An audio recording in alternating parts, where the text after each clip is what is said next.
Pleasant day to all of you, especially to Ma'am Tabay. A pleasant day, ma'am.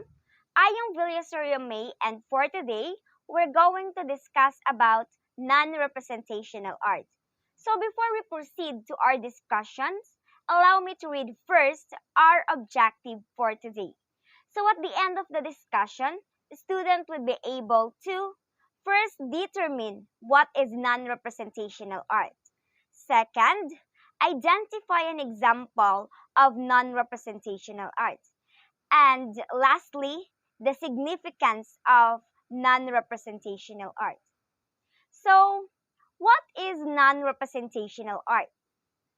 Non-representational art may simply depict shape, colors, line, etc., but may also express things that are not visible, such as emotions or feelings. So, if representational art is a picture of something, non representational art is the complete opposite. It does Representational art does not begin with a thing or a subject from which a distinctive abstract view is formed. Instead, it is nothing but what the artist intended it to be and what the viewers interpret it as.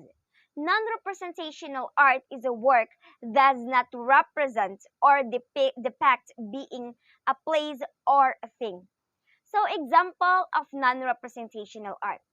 So one of an example of non-representational art is the art of Piet Mondrian entitled Composition in Red, Blue, and Yellow.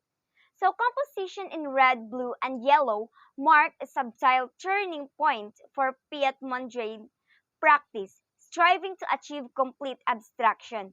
Mondrian believed that the universal purity could be expressed through neoplastism, also known as the plastic arts.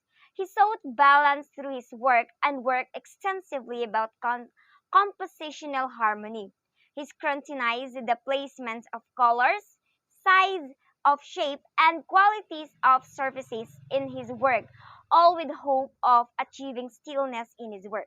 So another one is the convergence of Jack Pollock. The artwork convergence find itself rising to the top of the list. It exemplifies an important and innovative development in the history of painting due to its embodiment of free speech and freedom of expression. Pollock, through his painting, expressed thoughts of the threat of communism and the Cold War with Russia. It has been described as everything that Americans stood for, all wrapped up in a massive, deep package. So another one is entitled Mountains and Sea of Helen Frankenthaler.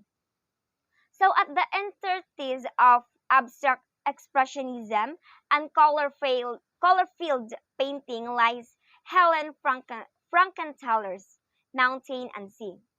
So the artist was celebrated for his soak stain technique, with his being the first work created using it. In this technique, Frankenthaler thinned down her paint with a turpentine or kerosene, and the resulting fluid would be absorbed through her unprimed canvases. So this stain would leave an aura that gave her work a sense of perpetual movement. So lastly, we have the art of C. Twombly entitled Leda and the Swan. So the title of this work points to be the Roman myth where Jupiter, having been transformed into a swan, attempt to seduce Leda, who would later give birth to Helen of Troy. So instead of depicting the conventional female figure entangled with a swan, as has been executed by artists such as Leonardo and Michelangelo, Twombly armed himself with an arsenal of mixed media and trashed around his canvas. So it embodies Jupiter here rather than depicts it, taking his practice out of the canvas to produce this wholly encapsulating work. So what is the importance of non-representational art? So, non-representational arts empowered artists to incorporate the elements of emotion and feeling instead of rigid adherence to reality. So, non representational arts open up a whole new approach to art where meaning becomes subjective and the artwork meaning is derived from what way we interpret it.